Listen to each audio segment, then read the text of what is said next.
বিগত কয়েকদিন মার্কেটের মধ্যে ভালো সেলিং এর পর আজকে আমরা কিন্তু মার্কেটের মধ্যে একটা ভালো পজিটিভে ক্লোজিং পেয়েছি। Nifty ৭৭ point positive, Sensex ২৬০ point positive এবং ব্যাংক নিফটি ৭৬ পয়েন্ট পজিটিভে ক্লোজ দিয়েছে। এছাড়াও মিড ক্যাপ এবং স্মল ক্যাপ ইন্ডেক্সের দিকে যদি ফোকাস করি সেখানেও আমরা একটা ভালো পজিটিভে ক্লোজিং পেয়েছি। মিড ক্যাপ ইন্ডেক্স ৪০৭ পয়েন্ট এবং স্মল ক্যাপ ইন্ডেক্স ১৪২ পয়েন্ট পজিটিভে ক্লোজ দিয়েছে। তো আজকে মোটামুটি আমরা সব ইন্ডেক্সের মধ্যেই একটা ভালো পজিটিভে ক্লোজিং পেয়েছি। আগামীকাল নিফটির এক্সপায়ারি আছে, তো আগামীকাল নিফটি ব্যাংক নিফটি কীরকম ট্রেড করবে সেটা নিয়ে আলোচনা করব। এর সাথে সাথেই অনেক ভিউয়ার্সরা রিকোয়েস্ট করেছেন রেলওয়ে স্টক সম্পর্কে আলোচনা করার জন্য, তো তারই মধ্যে থেকে আজকে আমি 4টে রেলওয়ে স্টক নিয়ে আলোচনা করছি শর্ট টার্ম বেসিসে।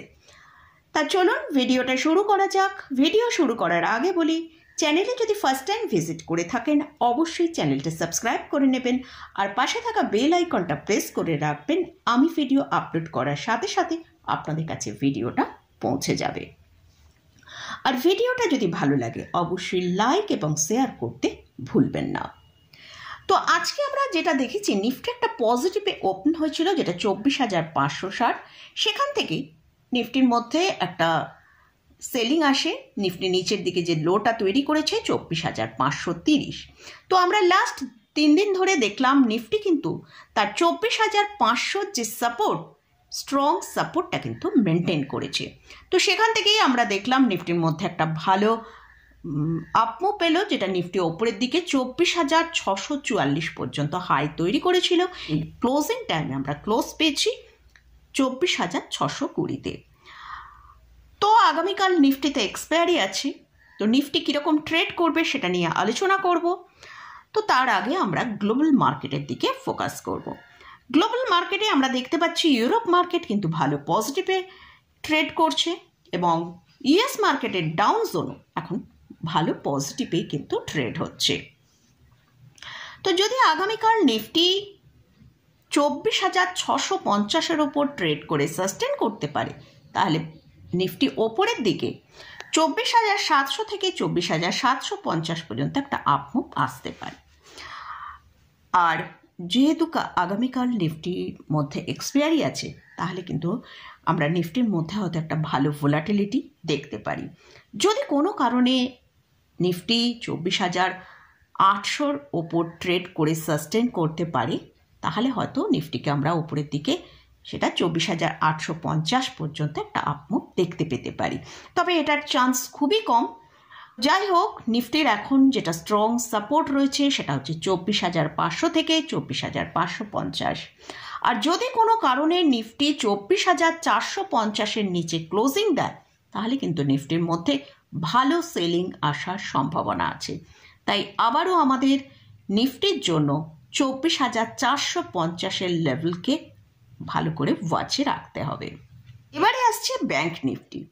ব্যাংক নিফটি আজকে কিন্তু নিফটির মতন এত ভালো পারফর্ম করেনি। যেহেতু ফ্রাইডেতে আরবিআর পলিসি আছে তাই কিন্তু ব্যাংক নিফটি আজকে আমরা দেখলাম একটা ছোট্ট রেঞ্জের মধ্যে ট্রেড করেছে। জাস্ট ওই ৩ থেকে ৪০০ পয়েন্টের মতন একটা রেঞ্জে ট্রেড করেছে।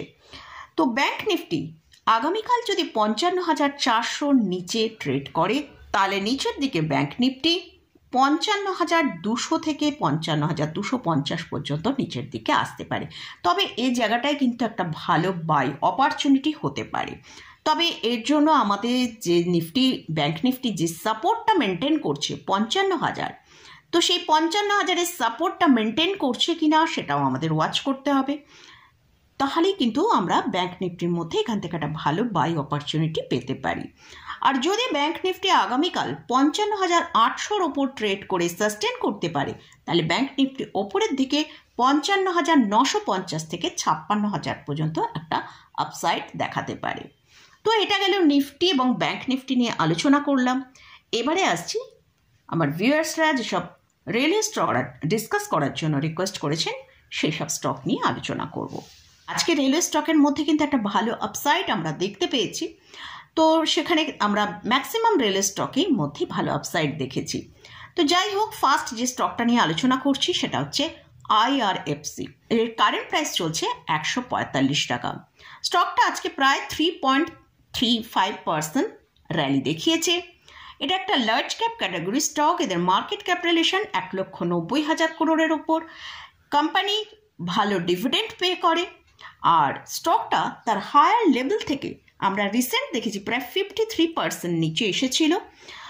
তো আপাতত এখন লোয়ার লেভেল থেকে একটা ভালো রিকভার দেখিয়েছে। তো স্টকের জন্য এখন যেটা স্ট্রং সাপোর্ট সেটা হচ্ছে 135 টাকার কাছে। যদি এই সাপোর্টটা মেনটেন করতে পারি তাহলে শর্ট টার্মে স্টক 150 থেকে 157 টাকা পর্যন্ত একটা আপসাইড মুভ আসতে পারে। আর স্টকটার এখন RSI চলছে 66.88 এর কাছে। এই স্টকটাও তার 9, 21 এবং 50 EMR ওপরে ট্রেড করছে। নেক্সট যে স্টকটা নিয়ে আলোচনা করছি সেটা হচ্ছে RVNL। স্টকের কারেন্ট প্রাইস চলছে 430 টাকার কাছে। আজকে স্টকটা প্রায় 6.95% র্যালি দেখিয়েছে। এই স্টকটাও কিন্তু লার্জ ক্যাপ ক্যাটাগরির স্টক, এটার মার্কেট ক্যাপিটালাইজেশন হচ্ছে 89,400 করোড়। এই স্টকটা তার হায়ার লেভেল থেকে এখন প্রায় 42% নিচে ট্রেড করছে। শর্ট টার্মে এই স্টকের জন্য যেটা স্ট্রং সাপোর্ট আছে সেটা হচ্ছে 400 টাকার কাছে। যদি এই সাপোর্টটা মেনটেন করতে পারে তাহলে শর্ট টার্মে স্টকটা 465 থেকে 475 টাকা পর্যন্ত একটা আপসাইড দেখাতে পারে। আর এই স্টকের যে RSI ট্রেড করছে সেটা হচ্ছে 65 এর কাছে। এই স্টকটাও কিন্তু তার 9, 21 এবং 50 EMR ওপরে ট্রেড করছে। নেক্সট যে স্টকটা নিয়ে আলোচনা করছি সেটা হচ্ছে কন্টেনার কর্পস। স্টকের কারেন্ট প্রাইস চলছে 803 টাকার কাছে। আজকে স্টকটা প্রায় 2.29% র্যালি দেখিয়েছে।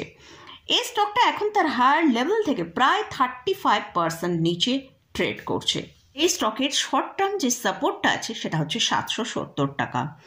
যদি এই সাপোর্টটা মেনটেন করতে পারে তাহলে শর্ট টার্মে স্টকটাকে আমরা 850 টাকা পর্যন্ত একটা মুভ করতে দেখতে পারি। আর এই স্টকের যে RSI চলছে সেটা হচ্ছে 70.64 এর কাছে। এই স্টকটাও তার 9, 21 এবং 50 EMR ওপরে ট্রেড করছে। তো তাই শর্ট টার্মে স্টকটা একটা হয়তো আপসাইড মুভ দেখাতে পারে।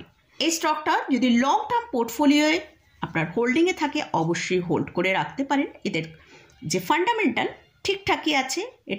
এদের মার্কেট ক্যাপিটালাইজেশন 49,000 করোড়ের কাছাকাছি। আর এই কোম্পানি হেলদি ডিভিডেন্ড পে করে। এটা একটা অলমোস্ট ডে ফ্রি কোম্পানি। এই কোম্পানিতে FIs এবং DIs এর একটা স্ট্রং পজিশন হোল্ডিংয়ে রয়েছে। লাস্ট যে স্টকটা নিয়ে আলোচনা করছি সেটা হচ্ছে জুপিটার ওয়াগন লিমিটেড। স্টকের কারেন্ট প্রাইস 398 টাকা। স্টকটা এখন প্রায় 1.98% আজকে র্যালি দেখিয়েছে। এটা একটা মিড ক্যাপ ক্যাটাগরি স্টক।